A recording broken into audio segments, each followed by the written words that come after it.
नमस्कार, आप देख रहे हैं जनसंवाद 24x7। लोनी नगर पालिका के वार्ड नंबर 37 में एक ऐसी घटना सामने आई है जो झकझोरने वाली है। कहते हैं लोनी में या तो आर्थिक स्तर पर कमजोर परिवार वास करते हैं या मध्यम वर्गीय परिवारों का यहाँ पर निवास स्थान है, जो पैसे जोड़ने के लिए हर वो कार्य कर लेते हैं जो हित में हो या अहित में हो। ऐसा ही एक कार्य 20-25 फैमिली द्वारा किया गया। कमेटी का एक परिवार के मुखिया के यहाँ वह लोग कुछ पैसे जमा करने लगे कमेटी के रूप में। हर माह उनका ये पैसा जाता था, किसी का 3 लाख गया, किसी का 5 लाख गया, किसी का 10 लाख गया। ऐसे लाखों रुपया परवीन शर्मा नामक व्यक्ति के पास जुड़ गए। जब पैसा वापस करने की नौबत आई तो परवीन शर्मा मुकर गया। उसने लोगों के पैसे देने से इनकार कर दिया, बल्कि लोगों को धमकियां देने लगा। आखिर योगी सरकार में धमकी क्यों दी जा रही है? क्यों पुलिस प्रशासन द्वारा अब तक सख्त कार्रवाई उन अधिकारियों के खिलाफ, धमकी देने वालों के खिलाफ क्यों नहीं की गई, जिससे आम आदमी को न्याय मिल सके? आज आम आदमी अपने ही पैसों को लेकर पुलिस प्रशासन के दफ्तर पर चक्कर काट रहा है, लेकिन पैसा नहीं मिल रहा। जाति सूचक शब्दों का इस्तेमाल हो रहा है, लेकिन पैसा नहीं मिल रहा। महिलाओं को धमकियां दी जा रही हैं, लेकिन पैसा नहीं मिल रहा। आखिर परवीन शर्मा पैसा लौटाने में असमर्थता क्यों जाहिर कर रहा है? जानकारी ये भी मिली, इन्हीं गरीबों के पैसे से परवीन शर्मा ने क्षेत्र में 2 से 3 प्लॉट खरीद रखे हैं। उन प्लॉटों पर निर्माण कार्य चल रहा है। पुलिस न्यायोचित प्रणाली को क्यों नहीं अपना रही है? क्यों गुनाहगारों को अब तक गिरफ्तार नहीं कर पाई है? ऐसे बहुत से सवाल पुलिस प्रशासन की तरफ भी उठ रहे हैं। लेकिन परवीन शर्मा द्वारा जो लोगों के पैसे का गबन किया गया है, उसको लेकर वहां रहने वाले स्थानीय परिवार काफी चिंतित हैं और वह न्याय की मांग कर रहे हैं। अभी हम उपस्थित हैं सहायक आयुक्त अंकुर विहार पर। यहाँ पर देखा गया कि कुछ लोग अपनी शिकायतों को लेकर आए। लोनी में संपत्ति विवाद, पैसा विवाद एक ऐसे विवाद है जो सुलझने का नाम ही नहीं ले रहे थे। पूरी लोनी में ऐसे हजारों केस पड़े हुए हैं जहाँ पर पुलिस प्रशासन भी बौना नजर आता है।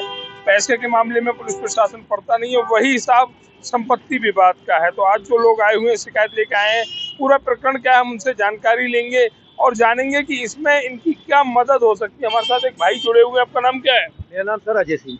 अजय जी, कहाँ रहते हैं जी? मैं जवाहर नगर में रहता हूँ, गुलाबबाग का पुलिस चौकी वाली गली। अच्छा, आप सहायक आयुक्त अंकुर विहार आए हुए हैं, क्या प्रकरण है, क्या शिकायत है? हमारी कमेटी पड़ी थी सभी लोगों की, जितने भी साथ में है। एक परवीन शर्मा नाम के हमारे जवाहर नगर व्यक्ति हैं, तो बहुत अच्छे आदमी थे उस समय पे, बहुत ईमानदार अपने आप को घोषित किया हम जवाहर नगर के अंदर। तो उन्होंने हम सब लोगों को कमेटियाँ मान ली हैं, कुछ लोगों की दे दी हैं, कुछ लोगों की नहीं दी है। अब जैसे हम कमा के मेहनत करके अपनी कमेटी चालू इनके दौरे कर दी, तो हमारी कमेटी थी सर 5 लाख की, तो हमारी 14 कमेटी चली गई थी। उसके बाद 20 कमेटी होंगी। हाँ, 20 महीने कमेटी थी, 14 कमेटी में जमा होगी। इधर मैंने मकान लेने की तैयारी करी थी जवाहर नगरी में, तो मेरे भाइयों में आपस में झगड़ा हो गया। तो मेरा भाई भी कुछ पैसे लेके मेरा भाग गया था, तो उनके तो भाई के तो पूरे चले गए, पर हमारी कमेटी उन्होंने नहीं दी है हमें। तो कब से कमेटी डाल रहे थे आप उनके यहाँ पे? हम कमेटी उनके पास 4-5 बार डाल चुके सर जी। मेरी सारी कमेटियाँ छूट चुकी थी, 5 लाख वाली लास्ट रह गई थी। 5 लाख की हाँ, बची हुई थी। बाकी मेरी सारी छूट चुकी थी। पहले हमने कई कमेटी चलाई, 3-4 कमेटी चलाई उनके पास, सबका पेमेंट पूरा मिला हमें। तो ये कहना है अजय जी का, लोनी जैसे क्षेत्र में हर परिवार ये चाहता है, क्योंकि मिडिल क्लास परिवार है, वो चाहते हैं कमेटी के जरिए कुछ पैसा जुड़ जाएगा और उस पैसे से हम कोई अपने लिए आशियाना ले लेंगे या कुछ और अपने घर के खर्चों में उस पैसे को उपयोग कर लेंगे। लेकिन कुछ लोग इन्हीं कमेटियों के पैसे लेकर फरार हो जाते हैं और यहाँ रहकर भी दबंगई दिखाते हैं। जब कमेटी नहीं देनी होती है, पैसा नहीं देना होता, तो वो दबंगई भी दिखाते हैं। यही स्थिति गुलाबबाग का वार्ड 41 में देखी गई है, जहाँ पर चौकी क्षेत्र गुलाबबाग का और थाना क्षेत्र लोनी बॉर्डर पड़ता होगा। इस क्षेत्र में जिस तरह की ये घटना सामने आई है, वो काफी संवेदनशील है कि लोग पैसे लेते समय उनका रूप कोई और होता है और पैसे देते समय उनका रूप कोई और होता है। जो अजय जी ने बताया, उससे यही सामने आता है कि जिस व्यक्ति ने कमेटी के नाम पर इनसे पैसा ले लिया, अब उस पैसे को देने में आनाकानी कर रहा है और अगर ये मांगते हैं तो इनके साथ और दबंगी दिखा रहा है। हमारे साथ मातृशक्ति जुड़ी हुई, उनसे भी जानकारी लेंगे। आपका नाम? मेरा नाम तनु शर्मा है। तनु शर्मा जी, कहाँ रहती है तनु शर्मा जी? जी ब्लॉक जवाहर नगर में। जी ब्लॉक जवाहर नगर में। क्या प्रकरण है कि आपको यहाँ तक आना पड़ा सहायक आयुक्त अंकुर बिहार? कल हम वहाँ पे गुलाब वाटिका पुलिस चौकी में गए थे, तो वहाँ पे कोई एक्शन हमारे खिलाफ लिया नहीं गया था, उसके खिलाफ, है ना। तो इसलिए हमें यहाँ आना पड़ा। और आज उन्होंने 10 बजे हमें प्रूफ के साथ बुलाया था दरोगा साहब ने, तो उन्होंने कहा कि मैं आज बिजी हूँ, नहीं आ सकता, तो इसलिए हमें हार के यहाँ आना पड़ा। वहाँ पे हमारी कोई हेल्प नहीं की गई थी। मतलब आपको चौकी पे कोई हेल्प नहीं की गई। लेकिन तनु जी, आप पढ़ी लिखी हैं, एक बात आपसे भी जानेंगे, आप ही तो जानती हैं जो कमेटी का जो कारोबार है ये अवैध है, फिर आप लोग ऐसे लोगों के चंगुल में क्यों फंस गए? क्योंकि जो आज आपको लेते समय उनका कोई रूप चेहरा दूसरा था और आज चेहरा दूसरा है। तो वो इतने सालों से कमेटी चला रहे थे ना, तो विश्वास पे ही इंसान टिका रहता है ना। आस पड़ोस के सारे इंसान है, इनकी सबकी कमेटी डाल रखी है उन्होंने। तो ये कहना तनु जी का कि पहले लोग भरोसा जमाते हैं, विश्वास जमाते हैं और उसके बाद हालात ऐसे पैदा कर देते हैं कि आज हमें उन्हीं के कारण सहायक आयुक्त अंकुर बिहार तक आना पड़ा अपनी शिकायत को लेकर। एक साथी और जुड़े, उनसे भी जानकारी लेंगे। आपका नाम? ये मेरे साथ आपका नाम? बाबूराम है जी। बाबूराम जी। कहाँ रहते हैं बाबूराम जी? जवाहरनगर में। अच्छा, कितनी उम्र है आपकी? 63 साल। 63 साल। 63 साल की उम्र में आपको पुलिस के चक्कर लगाने पड़ रहे हैं। कौन सा गुनाह कर दिया आपने? जाति का चमार हूँ, लोंडी मेरी जवान है। अच्छा, ये बेटी है आपकी? हाँ, ये भी इतनी है बड़ी बेटी। अच्छा अच्छा। तो आज आपको यहाँ क्यों आना पड़ा? बड़ी पैसा नहीं मिला उसका। पैसा नहीं मिला? तो आपने किसी को पैसा दिया था? कमेटी? हाँ, कमेटी है जी। कमेटी आपकी थी? कितने की कमेटी थी? 330 की थी। 50-55 हजार रुपए वैसे हाथ उधार ले लिए। 3 लाख के अलावा भी 50-60 हजार आपसे और ले लिए? हाँ, 3,85,000 रुपए मेरे हैं। तो अब वो दे नहीं रहे हैं?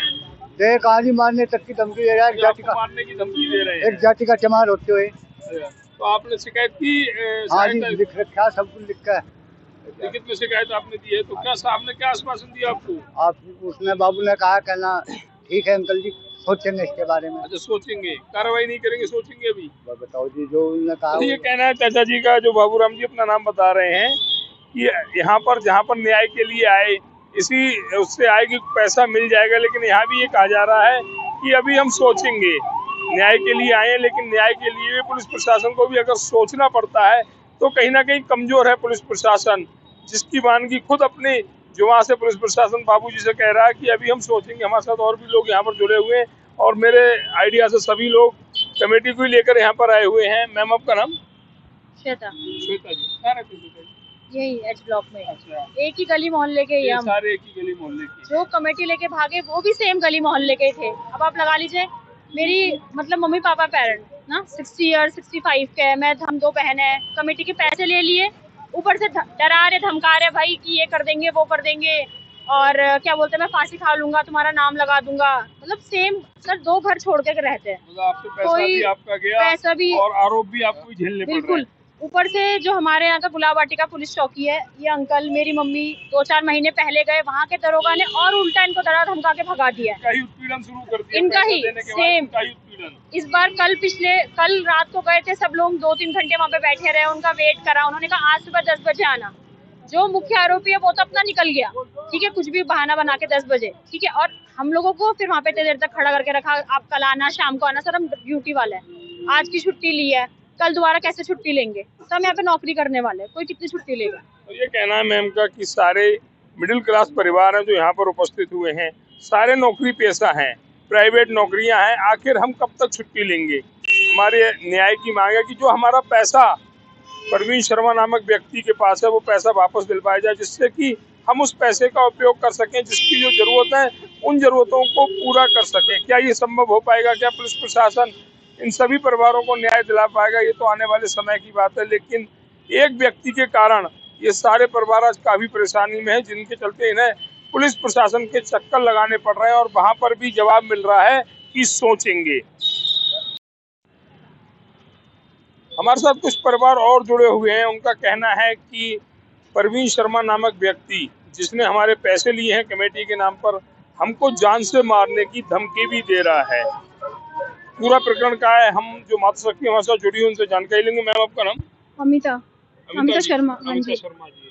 अमिता शर्मा जी, अभी कुछ लोग बता रहे थे कि आपको इस प्रकरण में धमकी भी मिली है। जी सर, हमारे पति को पुलिस चौकी में ही धमकी दी गई है कि हम मार देंगे, ये कर देंगे, मेरी नजरों में आ गए हो तुम, मेरे परिवार को कुछ हुआ तो। सर हम इतने साल से यहाँ 10 साल से रह रहे हैं, प्रशासन ने इस पर कोई एक्शन नहीं लिया? कुछ ही नहीं बोला। वहाँ सब वो देख रहे थे, कह रहे थे बस सब लोग और भी थे वहाँ पे। कोई पुलिस क्या बोलेगी, पुलिस के सामने ही बोल रहे हैं वो। कौन है आपके जो चौकी के इंचार्ज हैं, कौन है? राहुल चौहान। राहुल चौहान जी हैं। तो जी। उन्होंने कोई एक्शन उस व्यक्ति के खिलाफ नहीं लिया जो आपको धमकी दे रहा है? नहीं, वो क्या लेंगे, कुछ भी नहीं। अच्छा, कोई भी एक्शन नहीं लिया। तो ये कहना है अमिता जी का कि चौकी में ही हमको धमकी दी गई जान से मारने की, और उसके बावजूद भी पुलिस मूक दर्शक बनी रही। ये बड़ा सवाल पैदा करता है पुलिस की कार्यशैली पर भी कि आखिर पीड़ित व्यक्ति अगर न्याय के लिए पुलिस के पास नहीं जाएगा तो किसके पास जाएगा? क्या अब न्याय के लिए गुंडे बदमाशों के पास जाना पड़ेगा? और अगर ये बात सच है अमिता जी की कि वहां पर चौकी के अंदर जिस व्यक्ति ने इनको धमकी दी, तो पुलिस प्रशासन कार्रवाई क्यों नहीं कर पाया? क्या पुलिस प्रशासन के पास बंद लिफाफे पहुंच गए? और नहीं तो फिर कार्रवाई क्यों नहीं? सवाल है ये कि अगर पुलिस अपनी जगह सही है, न्याय प्रणाली की बात करती है, तो फिर अब तक अमिता जी को न्याय क्यों नहीं मिला? क्यों उस व्यक्ति को हवालात में जगह अब तक नहीं मिल पाई जो अमिता जी और उनके परिवार को धमकी देने का कार्य कर रहा है?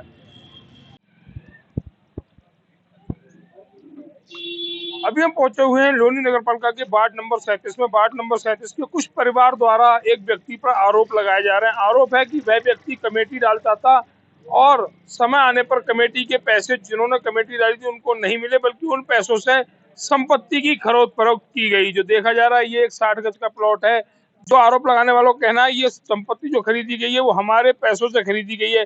इसमें सच्चाई कितनी है हम उन्हीं लोगों से पूछते हैं जिन्होंने कमेटी के नाम पर, जो परवीन शर्मा नामक व्यक्ति हैं, उनको पैसे दिए। यहाँ पर देखा जा रहा है ये तमाम लोग जो परिवार है वो यहाँ पर खड़े हुए हैं और इन्होंने जो पैसे दिए थे कमेटी के नाम पर परवीन शर्मा जी को, लेकिन इन्हें पैसा वो वापसी नहीं मिला, बल्कि पैसे वापसी के नाम पर इन्हें धमकाया जाता है, जान से मारने की धमकी दी जाती है। हमारे साथ एक चाचा जी खड़े हो, आपका नाम क्या है? लल्लू राम। लल्लू राम जी, कहाँ रहते हैं? यहीं रहते हैं। अच्छा, आपके कुछ पैसे हैं क्या? नहीं, हमारे भतीजे के पैसे हैं 3 लाख रुपए। 3 लाख रुपए हैं? हाँ जी। तो किस लिए दिए थे आपने? वो कमेटी डालता था, कमेटी डाल के बस मान लिए पैसे, दिए ही नहीं फिर बाद में पैसे। अच्छा, पैसे नहीं दिए? हाँ जी। लेकिन आप ये भी जानते होंगे कमेटी डालना भी एक अवैध व्यापार है। वो तो जानने का, आप पड़ोस में रहते तो जानने थे तो मतलब भरोसे के ऊपर दे हाँ, दिया, भरोसे के ऊपर देता है। पहले तो जैसे चाचा जी, और आपका नाम क्या है? प्रेमपाल। आप भी यहीं रहते हैं? हाँ जी, हमारी कमेटी है आपकी सर। कमेटी के हाँ, हैं? हमारे लड़के की कमेटियां भरती हैं? हमारी कमेटी सारी पूरी खत्म हो गई। लास्ट में देने कही थी कि लास्ट में तुम ले लेना। ठीक है। और हमारा मकान यूं ही है सर, नीचे पड़ रहा। मैं कहा मकान बनाना, कर मकान बनाने के लिए ले लेना, बाद में तुम्हारा मकान ही तो बनाना। आपका मकान ना बनाकर अपना मकान मकान ले प्लाट लेके मकान बनाने लग गए और हमसे कह दी कि तुम अपना बाद में लेना कमेटी। हम बाद के चक्कर में बने रहे। बाद में हमसे कभी 22 तारीख को ले लियो, कभी 2 तारीख को ले लियो, कई महीना ऐसे खींच दिए। हम इनके घर पे गए तो इन्होंने कहा हमारी गाड़ी बिक गई, हमारी वो बिक गई, हमारा सही हो जाएगा, मैं करेंगे कुछ। अब सीधा नाट रहे कि हमारे घर पे आओगे, मैं 100 नंबर फोन करेंगे और 100 नंबर फोन करके और तुम्हें मतलब पकड़वाएंगे और धमकी देंगे। हम मतलब हमें मानने आ रहे, पैसा का पैसा दिया और हाँ धमकी दे रहे। तो ये कहना चाचा जी का कि एक तरफ तो पैसा दिया, मेहनत की कमाई दी, वो कमाई हमने इनके पास इसलिए जोड़ी कि हम कुछ अच्छा कर लेंगे, अपने लिए एक आशियाना बना लेंगे, अपना मकान बनवा लेंगे, बेटियों की शादी कर देंगे। लेकिन वो तो हो नहीं पाया। जिसको पैसा दिया वही संपत्ति खरीद करके उस पर निर्माण कार्य उन्होंने शुरू कर दिया है। जो यहाँ पर देखा जा रहा है कि जो पिलर वगैरह हैं वो भर दिए गए हैं। अगर ये संपत्ति इन्हीं लोगों के पैसे से खरीदी गई है तो परवीन शर्मा इस बात को विचारें और इन लोगों का पैसा वापस करें जिन्होंने कमेटी डालकर इनके यहाँ पैसा एकत्रित किया था। ऐसे सभी परिवार देखा जा रहा है कि 15 से 20 परिवार यहाँ पर जुड़े हुए हैं। मातृ शक्ति भी जुड़ी हुई है जिन्होंने उनको पैसा देकर कमेटी के नाम पर उन्हें पैसा दिया और आज वे अपने ही पैसे के लिए पुलिस प्रशासन के चक्कर लगाना है। आपका नाम क्या है? रोइए मत, आपका नाम क्या, नाम बताइए। सुनीता मेरी मम्मी है। अच्छा, आपकी मम्मी की है। पापा की डेथ हो गई ना। अच्छा, कितना पैसा दिया आपने इन्हें? 10 लाख रुपए मेरे मार लिए इसने। धमकी देता है कि मैं तुम्हारे को मार दूंगा, खत्म कर दूंगा। क्यों कहता है ये? 10 लाख रुपए मतलब छोटे छोटे टुकड़ों में कमेटी के रूप में दिए? कमेटी के रूप में दिया, कैश भी दिया इसको 5 लाख रुपए। अच्छा, मतलब जो उधार देते हैं ऐसे भी आपने 5 लाख रुपए? 5 लाख रुपए घर से लेके आया हमारे। तो अब पैसे ले, अगर आप मांगते हैं तो क्या कहता है आपसे? हम गए वहाँ इनके वहाँ फैक्ट्री में तो कहने लग गया कि मार दूंगा, तुम कर लो क्या करोगे। मैं जब मेरे बच्चे कुछ कर लेंगे तो मैं जिम्मेवार नहीं होऊंगा। अच्छा, तुम हो गए जिम्मेदार। पैसा हाँ, आपका और धमकी भी आपको मिल रही है। हमें यूँ कहा गया। तो ये कहना है महिला का ये कहना है कि पैसे भी मैंने दिए और अब मुझे भी धमकी मिलती जा रही है कि अगर मेरे घर पर आओगे तो मैं फांसी खा लूंगा और तुम लोगों के सबके नाम लिखा मैं जाऊंगा, नहीं दूंगा पैसे। जिससे कि ये लोग अपराधी बन जाएं। जिस तरह से देखा जा रहा है कि घटना काफी बड़ी है, पुलिस प्रशासन और संबंधित विभाग को इनकी शिकायत को संज्ञान में लेते हुए उन पर कार्रवाई करें, जिससे कि आज जो ये मिडिल क्लास परिवार हैं, इन्हें कोई और परेशानी का सामना ना करना पड़े। किसी को अपनी बेटी की शादी करनी है, किसी को अपने मकान का निर्माण कराना है, बेटी की शादी करनी है, बड़े बुजुर्गों का इलाज कराना है, और मिडिल क्लास परिवार यही सोचते हैं कि इसी बहाने कुछ पैसा जुड़ जाएगा कमेटी के नाम पर, क्योंकि घर में अगर कोई पैसा रखा हो तो उससे खर्च होने में समय नहीं लगता। भैया आप अपना कैमरा बंद कर दो। तो इस तरह से यहाँ पर देखा जा रहा है कि ये सभी परिवार जो हैं, इनके सबके पैसे हैं, किसी का 1 लाख है, किसी का 2 लाख है, किसी के 10 लाख है।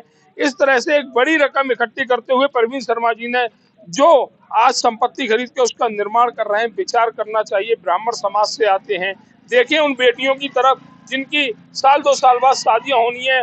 इनके मम्मी पापा ने पैसा इसलिए जमा किया था कि बुरे वक्त में बेटियों के शादी के समय ये पैसा काम आएगा, और उस पैसे को अपने पास रखकर अगर इस तरह संपत्ति का निर्माण करा रहे हैं तो बहुत गलत कर रहे हैं, समाज की तरफ से भी। और अगर ब्राह्मण समाज से हैं तो भगवान पर भी भरोसा रखते होंगे, उस भगवान की तरफ से भी। चाचा जिस तरह से कह रहे थे, जाति सूचक शब्द चाचा को बोला जाता है, अगर आज के समय में कोई दलित समाज से है तो वो भी हमारे परिवार का हिस्सा है। अगर जाति सूचक शब्द इस उम्र में चाचा के ऊपर इस्तेमाल किए जा रहे हैं तो पुलिस प्रशासन SC/ST एक्ट के तहत कार्रवाई करे और एक अपराधी की भूमिका में परवीन शर्मा को पेश करे, जिससे कि इस तरह के वाकया दोबारा ना हो।